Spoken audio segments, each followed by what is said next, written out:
9:45, and are you living the life that you want? That is the question we are asking this morning. And joining us with more on this conversation, Ernie Anastos, host of Positively America, which airs right here on PIX11. Good morning. Is this a therapy session? We are on the couch. So nice to see you guys. How do I live the life I want? Carla and Dan, are you guys living the life you want to live? I'm not sure. You're not sure? I practice gratitude.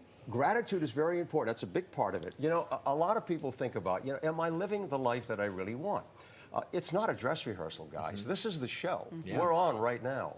And many times, we stop and we say, how do I decide what I'm going to do? Well, the first thing you have to do is stop and ask yourself, am I doing what I really want to do? What are my core values? What about my family? What about my work? What about my health?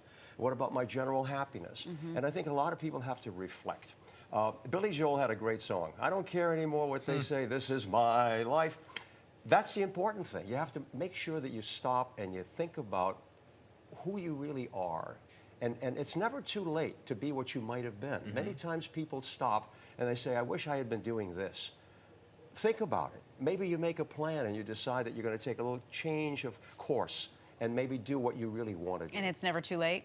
It's never too late. Well, we were just talking about Darlene Love, right? Who kind of found her singing career. She had a success and then really hit it big after in her 40s. Yeah. But it's almost like embracing and getting comfortable with the uncomfortable, right? Because you're talking about taking that veer. Right. That's a real scary thing to do sometimes. Well, being a little uncomfortable is a healthy thing. Yeah. And a lot of people say, well, you know what? I have to do this because. No, not because. Think about this: self-care, self-preservation.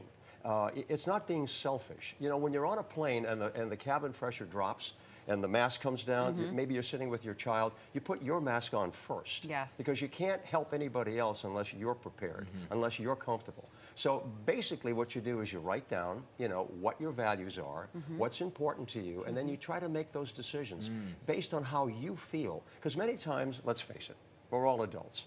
People want to tell you what to do.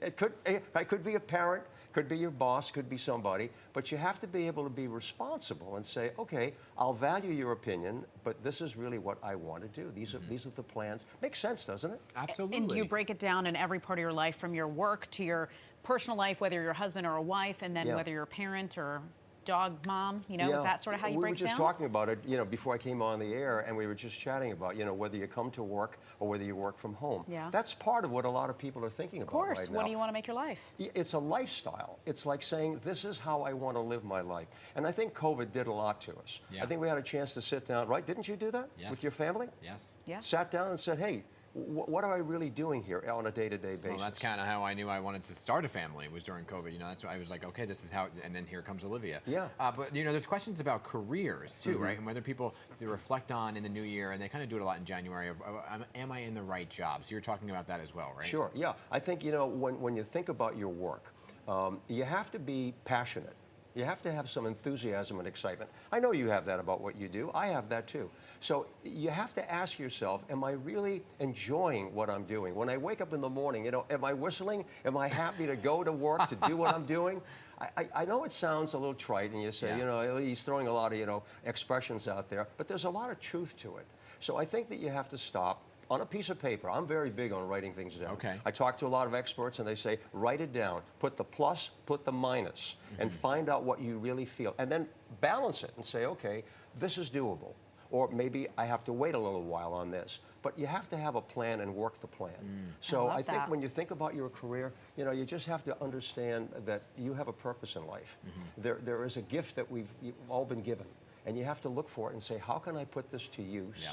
How can I make it really work for me and work for other people as well, including your family and your loved ones? Sometimes when you write it out like that, you may realize you have what you actually want, but you're not appreciating it in that matter. Good point, Carla. You know that many times you talked about gratitude as we started to talk right now. That's important. You have to stop and say, okay, what do I have now?